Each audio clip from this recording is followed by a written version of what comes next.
an American Army volunteer witnesses the horrors of the Vietnam War. Listen as we discuss the infuriating experience of buying concert tickets, what this movie has in common with heavyweights, and an outdated way of saying sleeping. Then we find out if Platoon stands the test of time. It's the test of time, James and Alan had their say.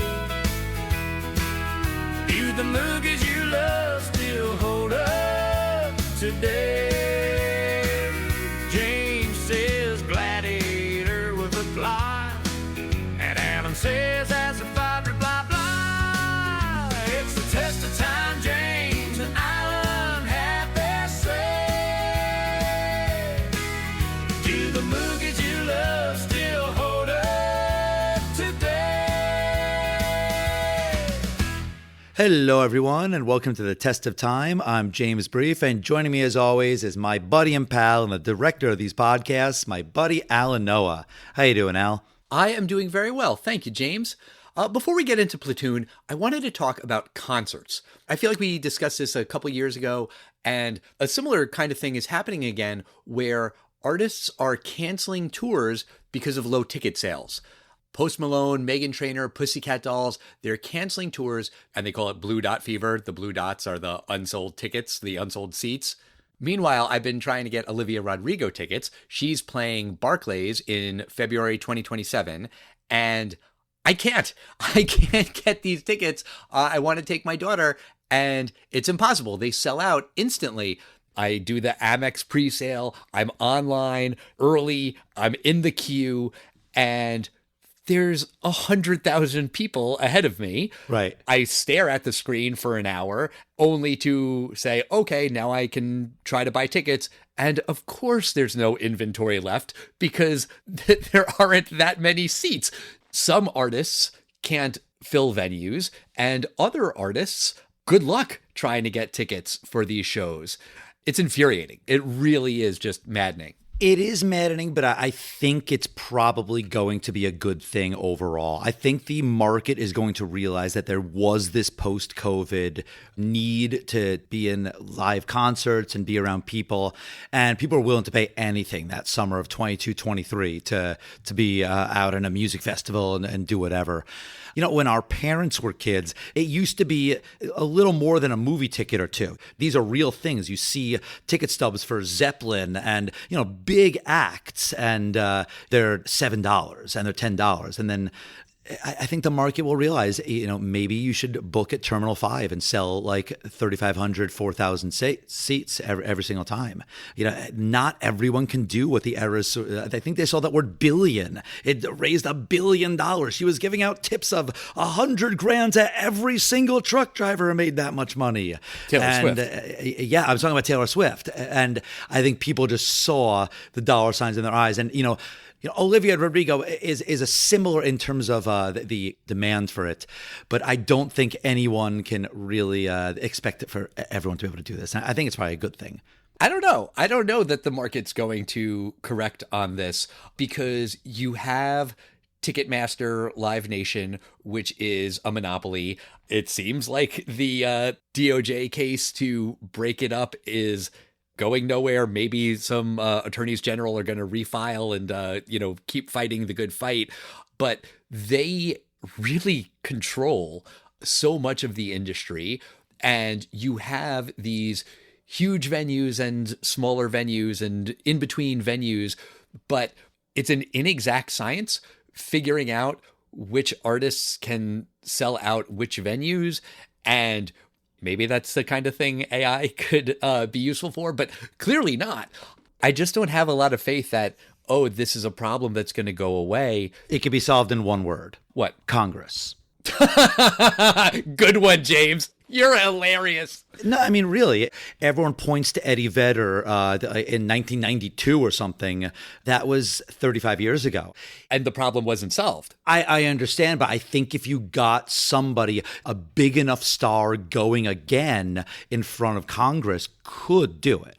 And I don't think it's wrong that you laughed, but the only way to fix that is Congress. But who would break up the monopoly? Who would break up Ticketmaster? Is that Congress or is that the Department of Justice? is. I honestly don't know. Whatever department used to break up companies. And I don't think they've broken a monopoly in a long time. You're not wrong that the government could step in. The current administration is not going to do jack shit. And honestly, to be fair, the Biden administration didn't do much. This is why you need a President Elizabeth Warren or someone of that ilk who will go in and actually break up these fucking monopolies. Honestly, I don't know that that fully solves the problem either, because you still are going to have the problem of, yeah, Fish can sell out the Sphere, Olivia Rodrigo can sell out Barclays, but what about a middle-of-the-road band playing a middle-of-the-road venue? It's going to be tricky. I think people want to see concerts. I love seeing concerts. I'm always looking for shows to go to see, but the promoters and the people in charge of making these decisions have to do a better job at finding the right venue for the right artist, which I'm sure is extremely difficult. Also, the problem is tours are how musicians make money. And kind of that's it. They don't sell music anymore. So going on the road is really kind of the only thing left short of licensing, which is a pure shot in the dark. So a tour that does okay in terms of profitability, that's not good enough for a lot of musicians. Well, I think the other way to do it is simply shut down rules about the secondary market. Oh, definitely. Definitely. The scams of selling blocks of tickets, and maybe even the artists, they hold it themselves and then they upsell their own tickets on the secondary market. That bet only works when it sells out in an Olivia Rodrigo millisecond. It doesn't work when it turns out 2 weeks later you haven't even sold out all the tickets. So all those things you inflated for twice the price on StubHub, it just doesn't work. If you could pass a law that says you can't sell tickets for more than 2 times the price of the face value, and StubHub's still going to take their 15%, it's really not going to be worth it for people to do that. That would be amazing. But let's get into this week's movie, Platoon. For anyone who hasn't seen it, it's about Chris Taylor, a young American who volunteers for the Vietnam War and quickly experiences the fear, confusion, and brutality of combat. Assigned to an infantry platoon, Chris is quickly caught between 2 very different sergeants, the compassionate Elias and the ruthless Barnes. After a brutal raid on a village, Chris finds himself aligned with Elias, who believes that the soldiers shouldn't be murdering and raping civilians. Imagine that. But the moment he has a chance, Barnes shoots Elias, leaving Chris without a defender. During an intense attack, most of the platoon is wiped out, with the captain ordering an airstrike on the entire region. Chris and Barnes are both hurt, and Chris kills Barnes. As he leaves Vietnam, Chris reflects on the war's true enemy, the enemy within. So, this movie came out 40 years ago in 1986. How'd it do at the box office, James? This film had a very, very small budget, and a $6 million budget. It opened in a small release on December 19th, 1986, but it wasn't on 1,000 screens until after President's Day weekend, 1987. It wound up grossing $138 million domestically. It had a couple different releases, so wildly successful and hugely overshadowed the half dozen other films that came out around that time.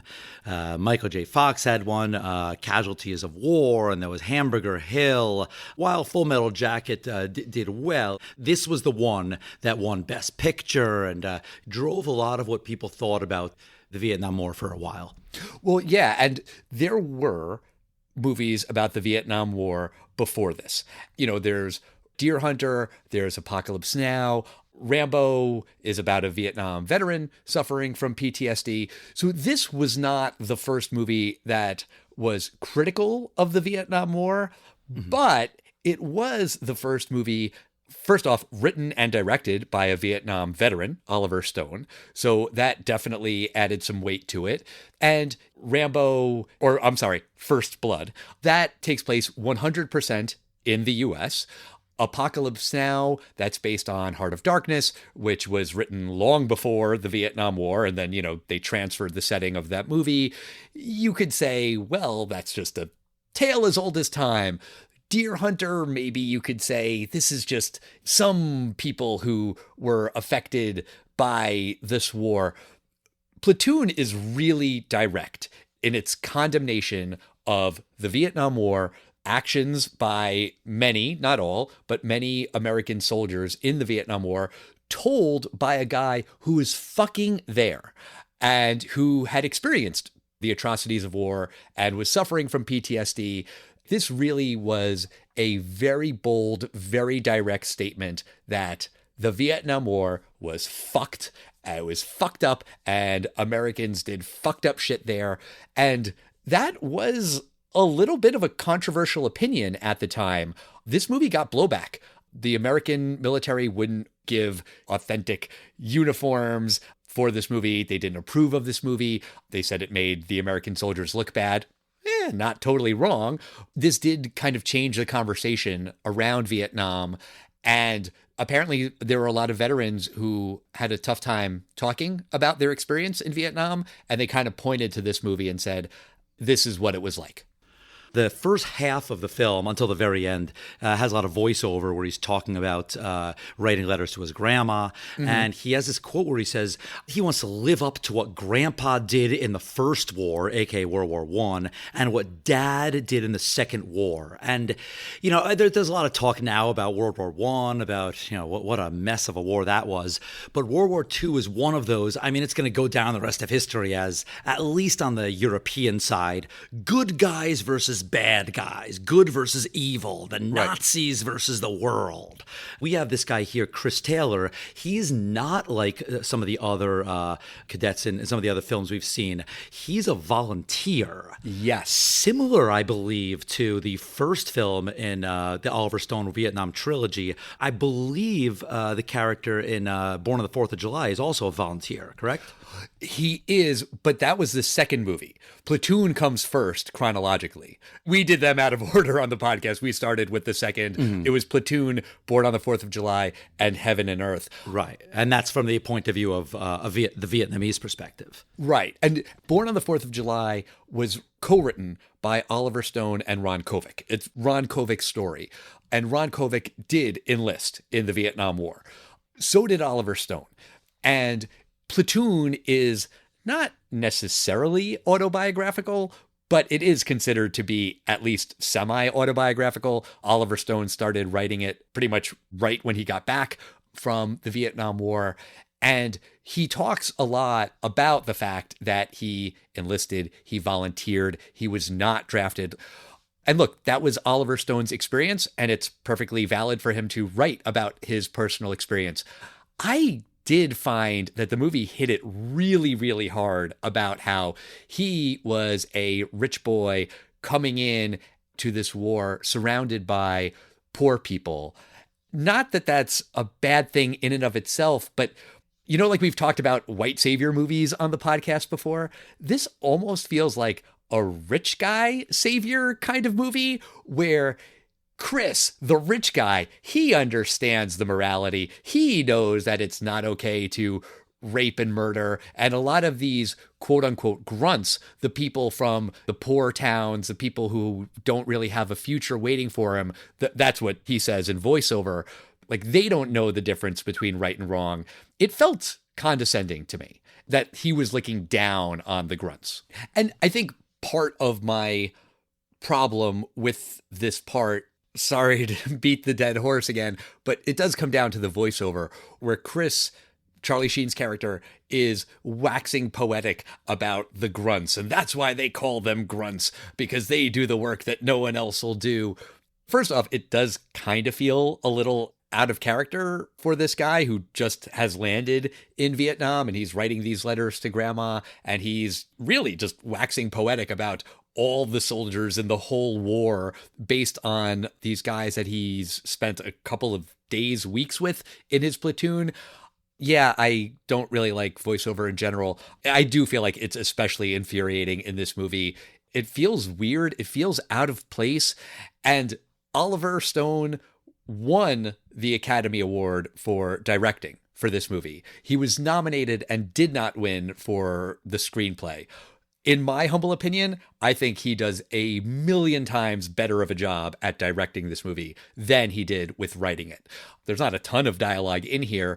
I just found the writing to be irksome and eye-roll worthy in a lot of places, especially with the voiceover.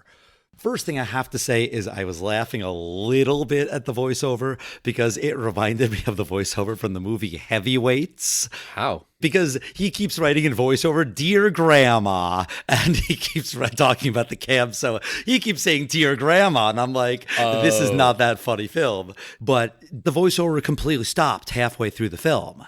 And there's even a part where one of the soldiers, he's trying to cheer him up because he realizes he's starting to get like real depressed. And he goes, "Hey man, don't you have a girl back at home?" He's like, "No, I don't have anyone back at home." And he goes, "What about that grandma you used to always talk about?" And he's like, "No."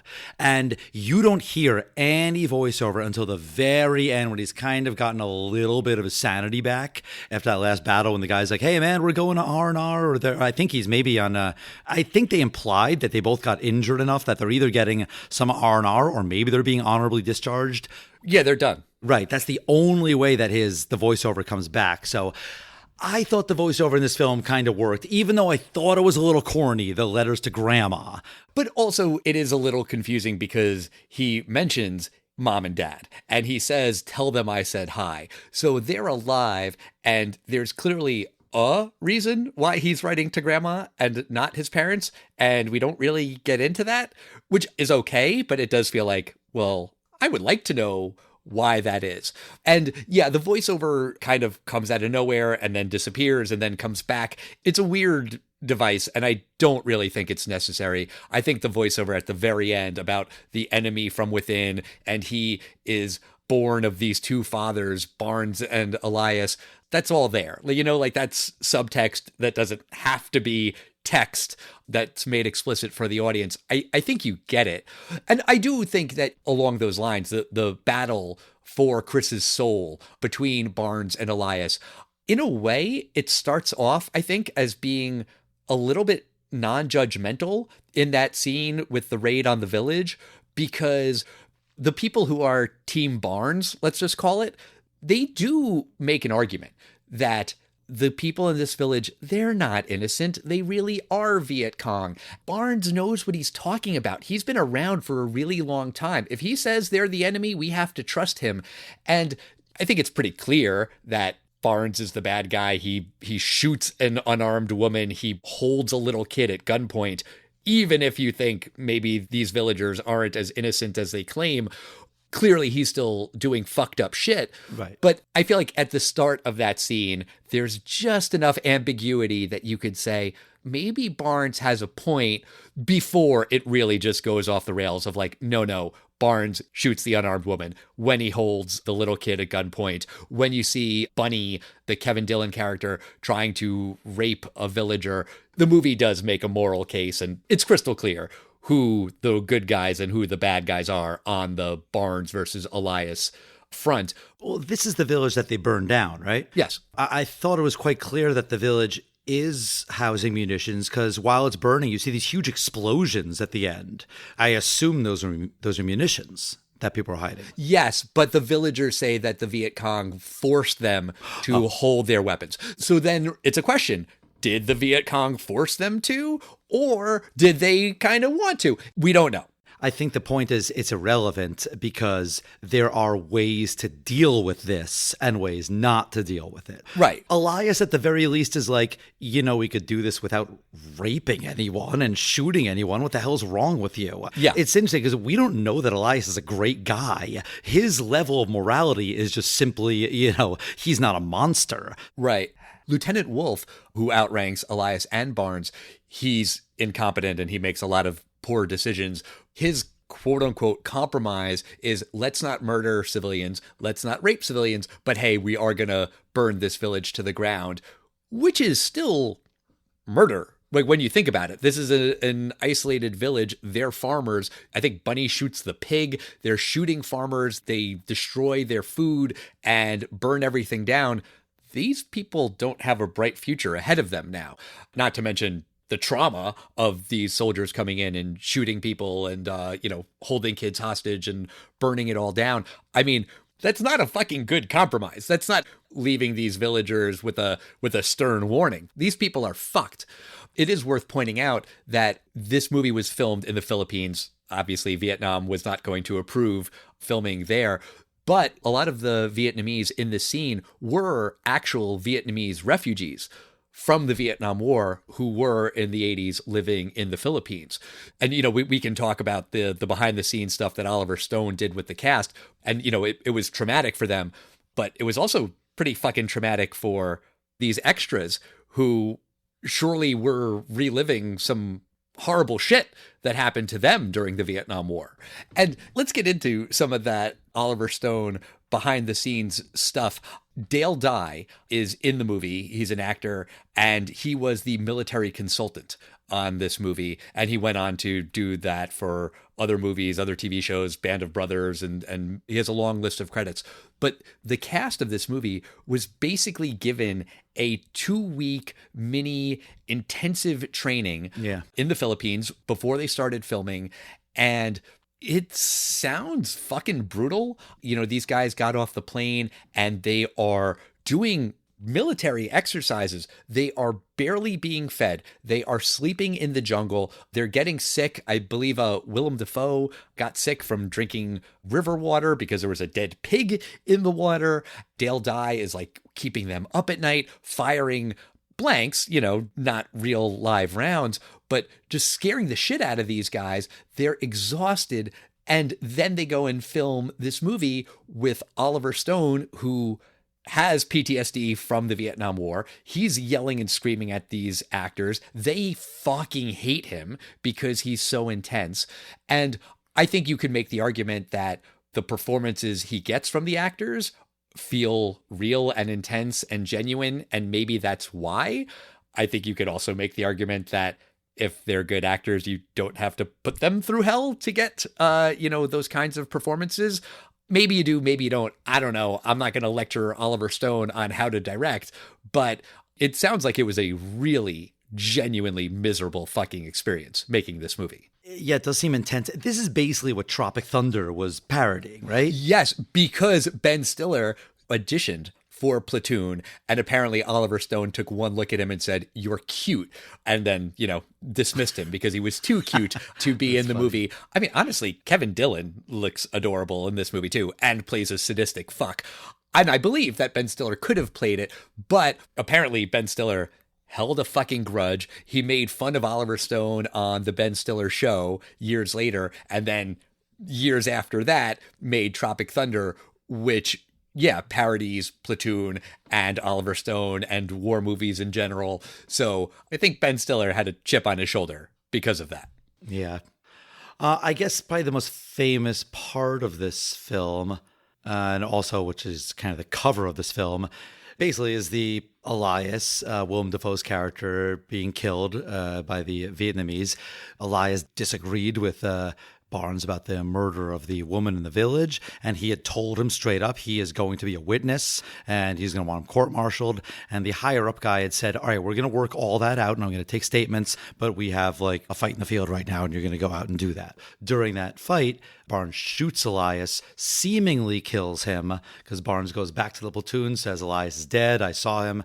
They escape on the helicopter, and who do they see running for his life, clutching his chest? It's Elias. Elias is ultimately, he's outrun by the enemy army.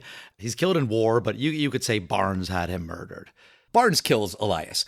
He doesn't directly kill him, but by shooting him, he wounds him. Also, there are some guys who get shot once and they're dead, and some guys who get shot repeatedly and still are able to keep on running. Elias takes a lot of bullets and he keeps on going. It's the caliber bullets too. I mean, if you Sure. get hit by, a 57 Magnum, I mean, you're going down, part of your body will be blown up. But if these are little small caliber bullets, that could happen. Sure. And Chris says Barnes killed him, and he's right. That is unambiguous. And then he kind of says that they should frag Barnes, meaning, to kill him on their own.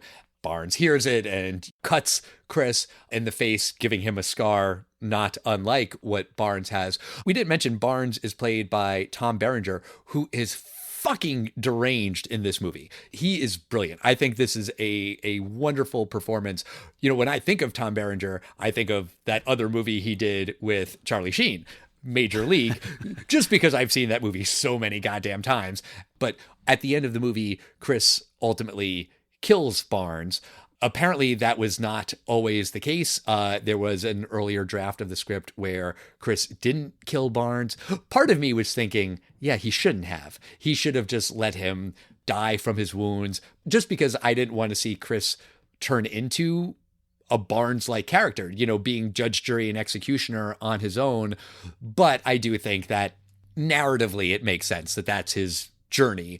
He has his morals and ethics and doesn't believe in gunning down unarmed people. And then ultimately he's like, no, I have to kill this guy. And you could debate whether that's the right thing or the wrong thing, but that is Chris's journey.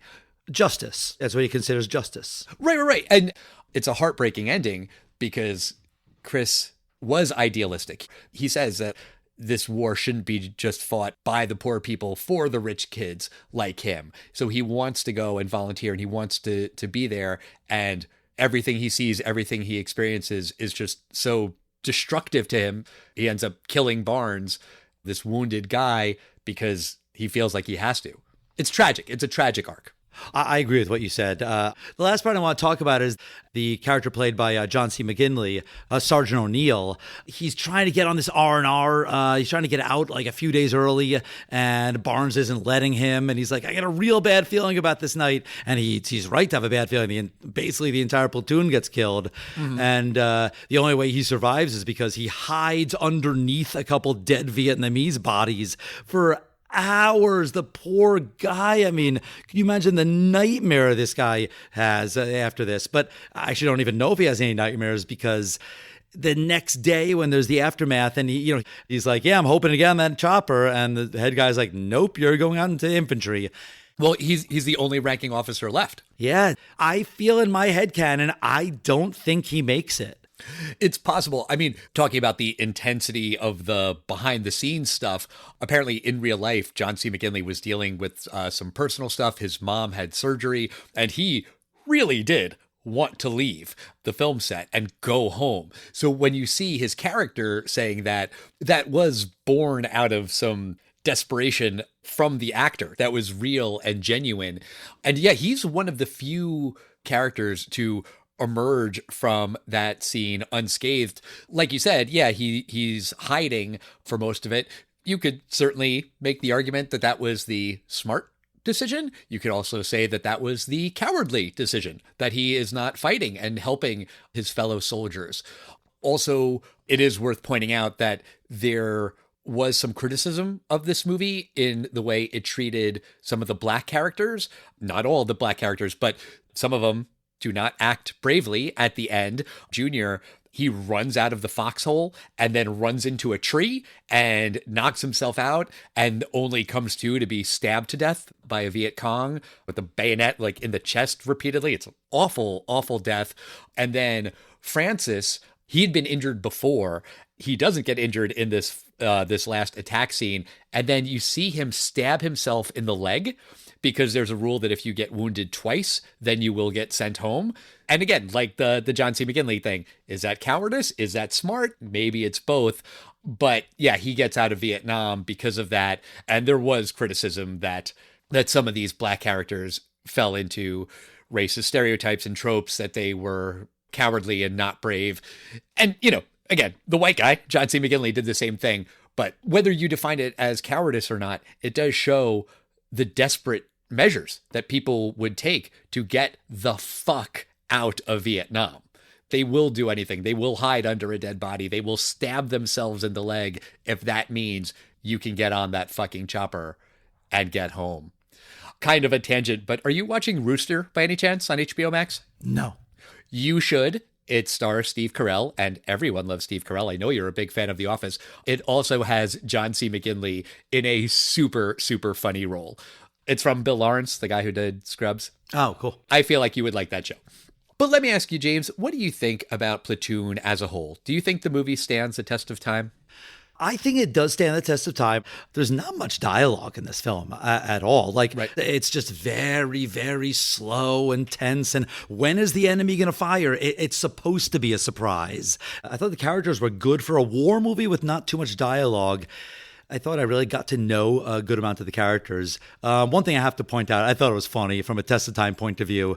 I know it's not Charlie Sheen, it's a character Charlie Sheen is playing, but to watch Charlie Sheen, quote unquote, get high for the first time, I thought that was funny. And I'm like, by then I wonder what he was doing. I really think that this film is a very war is hell. And a lot of shit goes down, and a lot of brutality and crimes and murders, and not just like killing the enemy. I'm talking about, you kill some innocent people, and maybe some kids are killed, and villages are burned when they shouldn't be.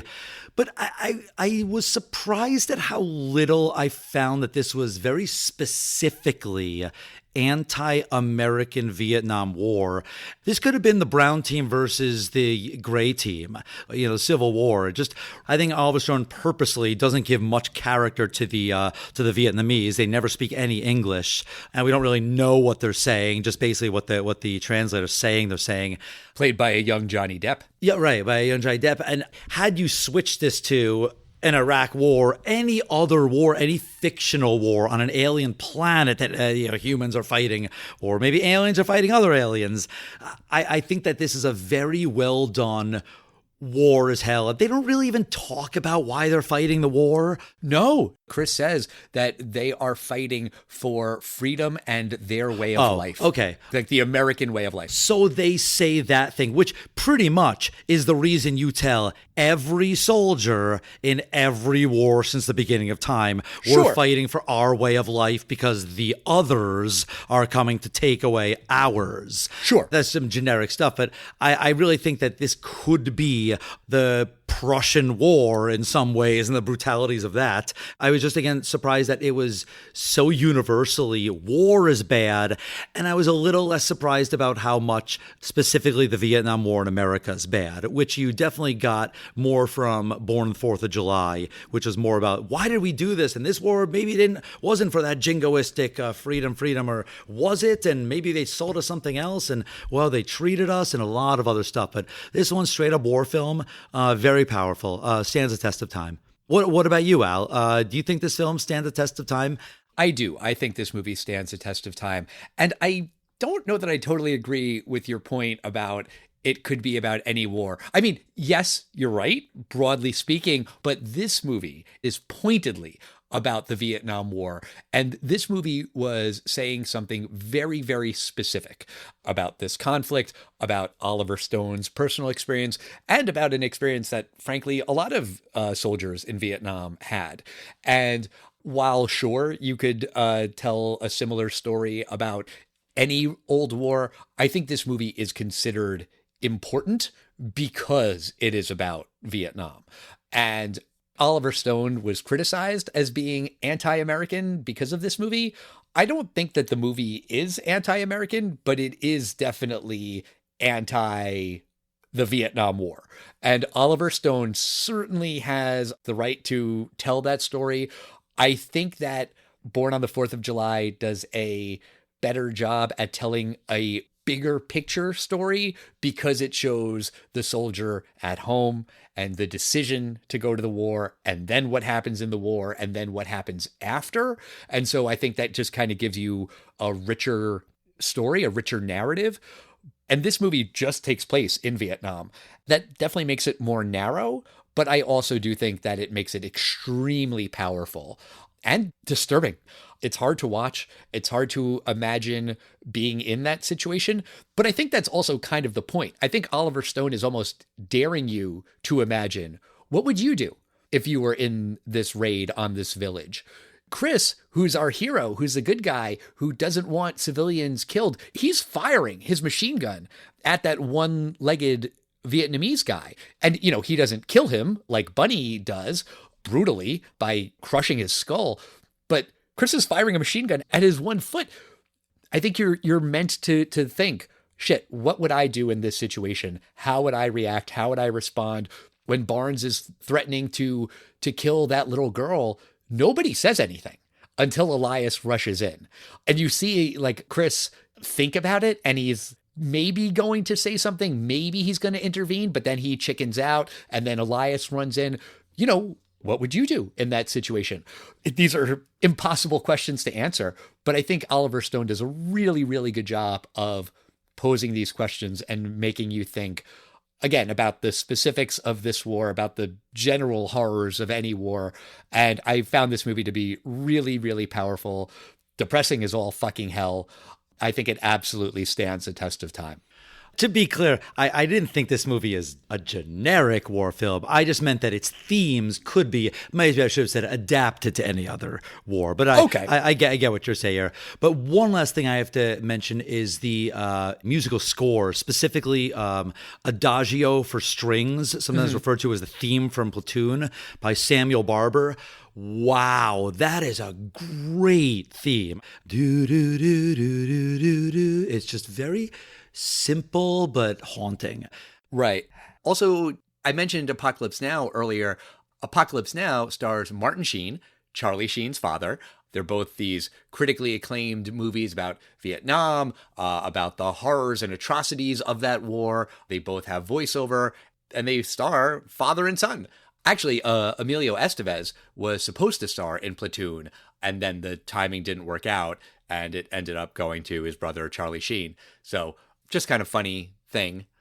Oh, another random thought. In this movie, they talk about how you can't fall asleep when you're on guard, and everyone kind of takes turns, and falling asleep is obviously very dangerous because the enemy can sneak up on you. But they don't always say falling asleep. They say copping Z's, That's funny. which just makes me laugh. I mean, nothing about this movie is funny, obviously, but I did kind of chuckle at that because that's just such an outdated phrase. Well, that's going to do it for us this week. Come back next week and we'll be talking about Logan's Run. That movie is celebrating its 50th anniversary. I've never seen it. Have you seen that movie, James? Is that the movie where they kill everyone over 30? I literally just said I've never seen it. I don't know. But yeah, I think you're right. But make sure you don't miss that episode. Subscribe on Apple Podcasts, Spotify, YouTube, whatever podcast platform you like to listen to us on. Smash that subscribe button. Visit our website, testoftimepod.com. You can find all our old back episodes and write to us on social media. We are at Test of Time Pod on Facebook, X, Instagram, and Threads. Let us know what you think about Platoon, about Charlie Sheen, Willem Dafoe, Tom Berenger, Forrest Whitaker, the Vietnam War, what this movie has to say about the Vietnam War. We love hearing from you, and we'll see you next time, everybody. Go cop some Z's, and we'll see you next week.